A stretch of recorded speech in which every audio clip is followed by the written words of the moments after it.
Saluton, parolas Tomaso, kaj mi devas tagmanĝi. Do hodiaŭ mi volas paroli pri tipa manĝo por mi. Do mi vere ne sekvas recepton, mi simple kuiras. Do mi kolektis kelkajn aferojn kiuj estas iomete tipaj. La horloĝo ĵus sonoris kaj mi ĵus manĝigis mistin. Do espereble ŝi ne miaŭos dum mi kuiras, sed Arturo lekas la ladskatolon de la katmanĝaĵo. Do jen tio estas tiu bruo. Sed hodiaŭ mi volas manĝi ovojn. Do tio estas la ĉefa afero. Do mi havas ovojn. Do mi estas 11 ovoj tie ĉi. Kaj do jen tio. Kaj mi aĉetis tiun melongenon antaŭ kelkaj tagoj. Mi pensas ke ĝi estas iomete mola. Mi ne scias ĉu tio estas bona aŭ ne bona. Mi fakte ne estas vere sperta kuiristo, sed mi kiel mi menciis en alia filmeto, mi perdis iom pli ol 25 kilogramojn en la pasintaj monatoj. Kaj mi faras tion ĉar mi evitas panon, rizon, terpomojn kaj aliajn karbohidrojn. Do bone. Do jen tabulo. Do mi metos ovojn en ĝin kaj melongenon. Mi metos eble 2 fungojn, eble ne unu grandan. Mi metos unu grandan fungon, ĉar estas mi uzas malgrandan paton, do ne estas spaco por multe da aferoj. Kaj mi enmetos semaĵojn, do tio estas laŭ mia kompreno tio estas muelitaj linsemoj. Do semoj de lina planto, kiu estas lino, do linsemoj. Oni muelas ilin. Kaj mi metas ĉiajn semojn en ĝin. Fakte mi pensas ke la esperantigo estas ĉiajn, do mi metos ĉia semojn. Kaj fakte tion mi ne konis antaŭ ol mi komencis mian dieton. Se mi manĝas ĝin, ĉar mi ŝatas ke ĝi enhavas multe da fibro. Mi kontrolos tion vorton. Se mi misdiros ion, mi metos tion sur la ekranon. Kaj por spico mi uzos iom da ruĝa kapsiko, sekigita kapsikaĵo. Bone, do jen tranĉilo, jen fungo, mi volas tranĉi la fungojn. Yes, kaj mi kutime ne faras tio. Fakte, eble mi montru al vi kiel mi vere faras, ĉar mi volas klarigi kio estas tipa por mi. Mi uzas la tabulon tiel ke vi povas vidi la fungojn. Se ĉu estas malgranda? Jes, do kutime mi faras tiel, do mi simple puŝas ĝin per mia dikfingro. Kaj mi kutime metas ĝin rekte en la paton, sen tiu tabulo, sed mi volis fari ĉion tiel ke vi povas vidi kio okazas. Kaj la melongenon mi tranĉos, ĝi estas bela malhela purpura koloro, do mi ne manĝos ĉion, do eble malgrandan pecon, eble tiom. Nu, jes, tio estas bona. Mi gardos la alian por pli poste. Jen unu peco, jen 2. Tio estas jam multe da aferoj. Do bone. Kaj jen la ŝoka afero, do mi scivolas kion vi pensas pri tio, sed mi havas lardograson, do kiam ni manĝas lardon, kaj mi fakte manĝas multe da lardo, tamen maldikiĝas, kaj mi gardas la lardograson, kaj mi uzas ĝin por friti miajn fungojn. Bone. Kaj se iu diras ke tio estas tro, vi ne devas manĝi ĝin. Mia forno tie ĉi havas elektran bruligilon, sed ĝi ne funkcias. Mi devas mem bruligi la fajron per tiu fajrilo. Bone. Mi bezonas ion por turni ĉion. Kiel mi faru tion?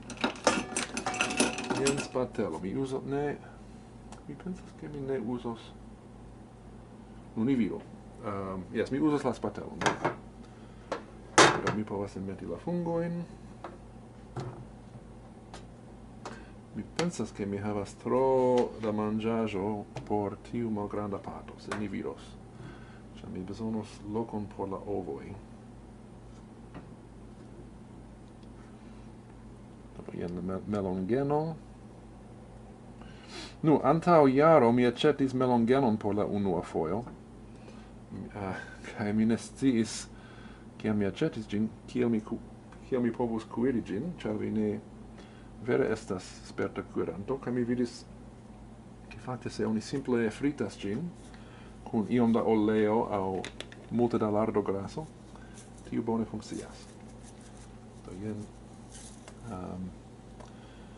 do kapsikaj semoj, laŭ mia scio, sed tiu estas ruĝa kapsio, pardon, ruĝa kapsiko, estas iomete pika.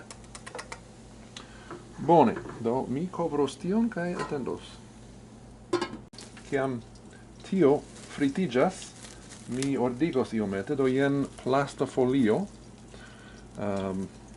bone, aŭ plasta volvaĵo, laŭ via prefero, kaj mi volvos la melongenon. Mi simple metos ĝin tiel, kaj mi volvos ĝin en plasto, kaj metos ĝin en la fridujon. Kaj mi provos refermi tiun pakaĵon de fungoj. Foje tiu funkcias, foje ne. Kaj vere, mi ŝatus scii kion vi opinias pri tio, ĉar mi vere ne scias, sed mi rimarkas, ke kiam mi aĉetas ĝin, estas malgrandaj truoj en la plasta volvaĵo. Kaj pro tio mi ne faras al mi grandajn zorgojn por vere hermetike fermi la pakaĵon, ĉar mi supozas, ke devus, ĉar fungoj eble bezonas aeron, mi ne scias. Se vi scias pri fungoj, bonvolu diri al mi, ĉar mi volas lerni. Jes, mi povas flari tiun lardograson. Estas iomete tro varma nun.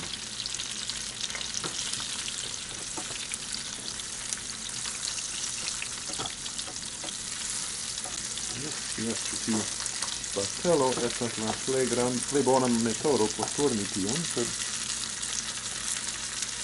mi bezonos ĝin por la ovoj, kaj mi ne volas lavi multajn aferojn. Do, eble mi povus uzi kuleron. Foje mi ŝatas turni la aferon per kulero. Ĝi ne estas pura, momenton. Do bone, rigardu, estas ovaĵoj sur tio. Do bone, eble mi bezonas alian filmeton pri telerlavado. Mi simple metas ĝin en la aparaton por lavi tion bone.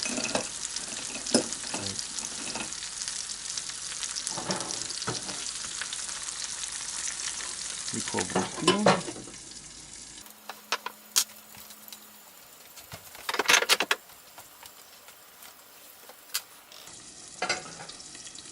Tio estas tipa afero por nia domo. Tio estas, mi nomas ĝin konservujo. Ĝi estas ujo por konservi la restaĵojn de la manĝo. Mi povas porti ĝin al la laboro, al la lernejo kun manĝaĵo en ĝi. Kaj la ideo estas, ke ĝi estas sufiĉe bona por reuzi, sed sufiĉe malmulte kosta por forĵeti, se vi ne volas gardi ĝin por ĉiam. Do estas iomete nova afero. Kiam mi estis infano, oni devis ĉiam reuzi la plastajn aferojn, kaj tio estis granda afero, kaj se vi forĵetus ion, tio estas granda perdo, sed nun ili estas sufiĉe malmulte kostaj.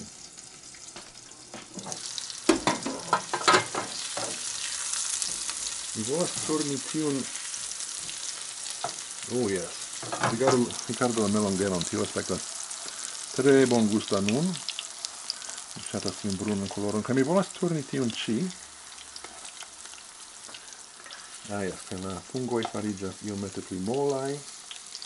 Tio estas alia demando. Mi fakte ne scias, ĉu oni rajtas manĝi krudajn fungojn. Mi ja manĝas tiajn fungojn krudajn. Tiajn fungojn krudaj. Tio estas ne kuiritaj, sed mi ne scias, ĉu tio estas bona aŭ ne bona. Sed mi simple aĉetas la haveblajn fungojn. Estas du kutimaj specoj. Tio estas la blankaj fungoj. Kaj mi aŭdas infanon, do eble la infanoj bruos. Bone, do mi pensas ke tio estas bone. Do mi devas fari spacon nun por la ovoj.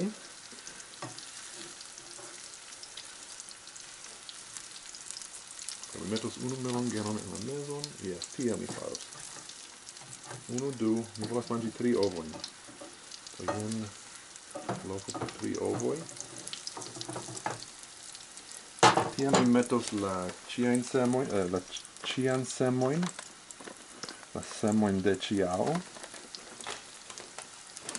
Mi manĝas ilin krudaj. Se mi pensas ke ili estas pli bongustaj en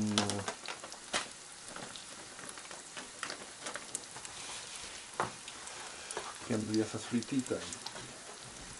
Jen la parto de la tasko kiu vere ne plaĉas al mi estas rompi la ovojn.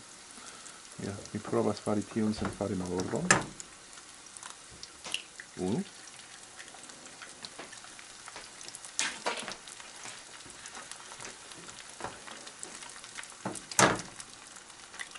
2.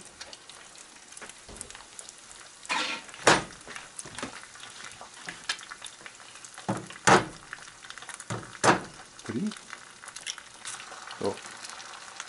Estas ovaĵo sur miaj fingroj, do mi devas lavi la manojn.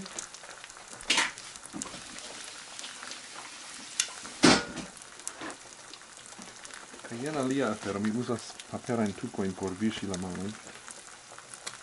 Kaj mi metos la linsemojn aŭ linsemaĵon sur la ovojn.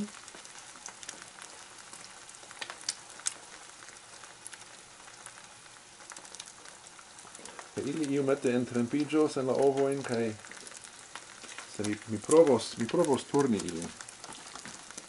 Bone, ni vidos do. Mi lasu ĝin kuiri iomete. Do bone, tio kuiris dum kelka tempo kaj mi volas kontroli kiel ĝi aspektas. Jes, tio estas bona. Kaj la alia demando estas ĉu la ovoj estas kuiritaj kaj ili mi ne vidas jes, ili estas iomete molaj, sed ne tre malbone.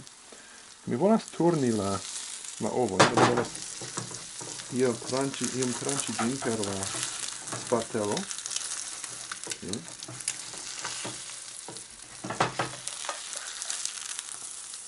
Ups.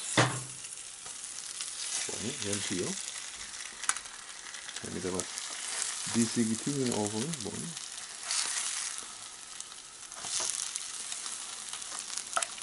Kaj finfine la trian.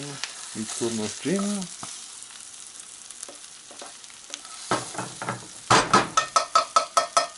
Kaj la semoj gluiĝas sur la spatelo, se tio estas akceptebla. Ni atendu. Do bone, mi supozas ke tiu devas esti bona.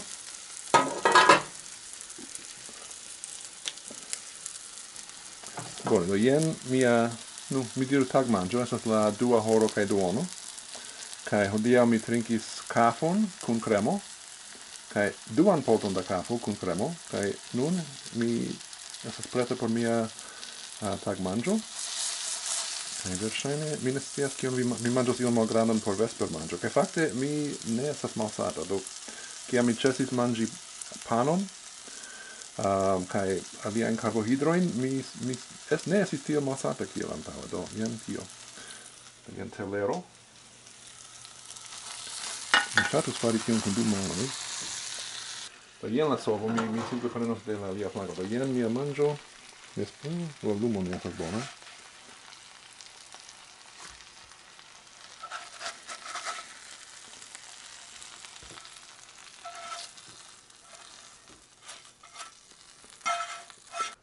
Bonan apetiton!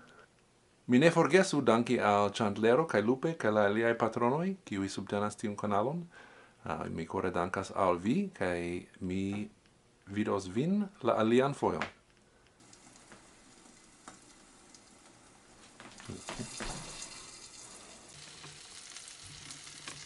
I just pick up a